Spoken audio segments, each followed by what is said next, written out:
কিশোরী আরাবী ইসলাম শোভা গতকাল মোহাম্মদপুর থেকে নিখোঁজ হয়। নিখোঁজের পর থেকেই সামাজিক যোগাযোগ মাধ্যমে প্রথমে তার এই নিখোঁজের খবরটি ছড়িয়ে পড়ে। ছড়িয়ে পড়ার পর থেকে কিন্তু পুলিশ তার সন্ধান করতে ব্যাপকভাবে তৎপরতা চালিয়ে আসছিল এবং গত রাত থেকেই কিন্তু তার সন্ধানের বিভিন্নভাবে পুলিশ যে ট্র্যাকিং পদ্ধতি ব্যবহার করছিল এবং আজকে সকালে কিন্তু এটা নিশ্চিত হওয়া গিয়েছে যে গত রাতেই এই কিশোরী আরাবী ইসলাম শোভা এখানে একজন নওগাঁর এক যুবকের হাত ধরে সে নওগাঁয় এখানে আসে বা যুবকই তাকে নিয়ে আসে। এরপর থেকে কিন্তু পুলিশ উদ্ধারের জন্য নওগাঁর সদর থানার লাটাপাড়া এলাকা, এই এলাকায় তাকে চিহ্নিত করা হয় এবং সে ওখানে বর্তমানে তাকে পুলিশ উদ্ধারের নিয়ে আসার জন্য প্রস্তুতি নিচ্ছে। এবং ইতিমধ্যে পুলিশের দিক থেকে যে বিষয়টি বলা হয়েছে যে যুবক মোমিন হোসেন তার হাত ধরেই সেই নওগাঁতে এসেছিল এবং পুলিশের দিক থেকে যে বিষয়টি বলা হয়েছে যে প্রেম ঘটিত একটি কারণকেই আপাতত তারা শনাক্ত করছে। এর পিছনে আরও অনেক রহস্য থাকতে পারে, সেই বিষয়গুলো তারা খতিয়ে দেখার চেষ্টা করছে। এবং সকালে তাকে যখন প্রথমে উদ্ধার করতে যায় সেই সময় কিন্তু এলাকাবাসী বা এই মমিন যে যুবকের হাত ধরে এসেছে, মমিনের পিতা মোস্তাক আহমেদ জানিয়েছে যে তার ছেলে গতকাল এসেছিল কিন্তু এখান থেকে সে আরেক জায়গায় স্থানান্তরিত হয়েছে। এর ফলে কিছুটা বেগ পেতে হয়েছে তাকে উদ্ধারের এই তৎপরতা নিতে।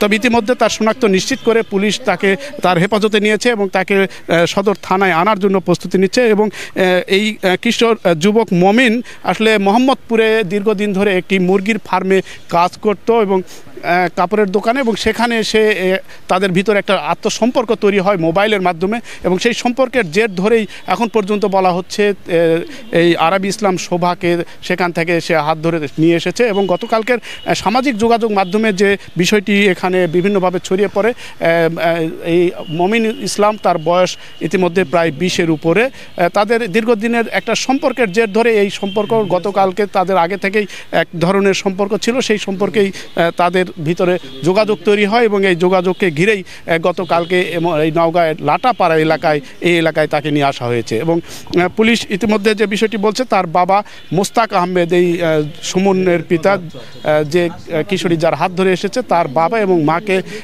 নওগাঁ সদর থানায় এনে জিজ্ঞাসাবাদ করেছে এবং তা কেন এই ঘটনাটি ঘটেছে এবং কোন মাধ্যমে এই বিষয়টিকে জানানো হয়েছে এবং এই বিষয়টি সার্বিকভাবে খতিয়ে দেখে আসলে পুলিশ প্রশাসনের পক্ষ থেকে বা আইন শৃঙ্খলা বাহিনীর পক্ষ থেকে কিন্তু জোর একটা তৎপরতা আমরা লক্ষ্য করছি। এবং ইতিমধ্যে যেহেতু শনাক্ত হয়েছে কিশোরী আরাবী ইসলাম শোভার যে পরিচয়টা এখানে আমরা যেটা দেখতে পাচ্ছিলাম যে তার 11 বছর বয়সী বরিশালের তার মূলত বাড়ি 6ষ্ঠ শ্রেণীর শিক্ষার্থী সে, তার মায়ের চিকিৎসার জন্য ঢাকায় এসেছিল সে এবং এই চিকিৎসার ওষুধের জন্যই সে বের হয় এবং রাস্তা পারাপারের পর থেকেই তার স্বজনরা সে ওখান থেকে অনেকটা নিখোঁজ হয়ে যায়। পরবর্তী ধাপে এই বিষয়টি যখন সামাজিক যোগাযোগ মাধ্যমে ছড়িয়ে পড়ে, বিভিন্নভাবে কিন্তু পুলিশ প্রশাসন বা পুলিশের পক্ষ থেকেও জোর একটা তৎপরতা এখানে সেই সময় তৈরি করা হয়েছিল।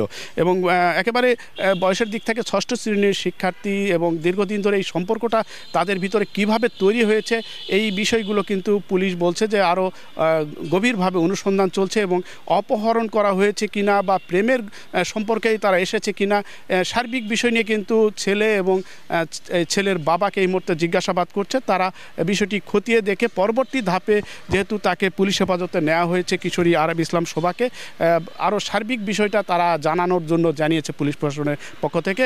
এবং দ্রুত এই পরিস্থিতির একটা সহসায় যেহেতু তাকে খুঁজে পেয়েছে, পুলিশ তার সার্বিক বিষয়টিকে জানানোর জন্য এক ধরনের প্রস্তুতি নিচ্ছে। আমরা পরবর্তী ধাপে আপডেট আরও কিছু খবর হয়তো এই কিশোরী আরাবী ইসলাম শোভা কীভাবে এসেছে, কার হাত ধরে তার এই যুবক সুমন ইসলাম তাকে কেন নিয়ে এসেছে, এই বিষয়গুলো আরও বিস্তারিত আমরা আমাদের দর্শকদের কাছে জানাতে পারবো। সেই কিছুক্ষণ পর হয়তো সার্বিক এই চিত্রটি ফুটে উঠবে আরও।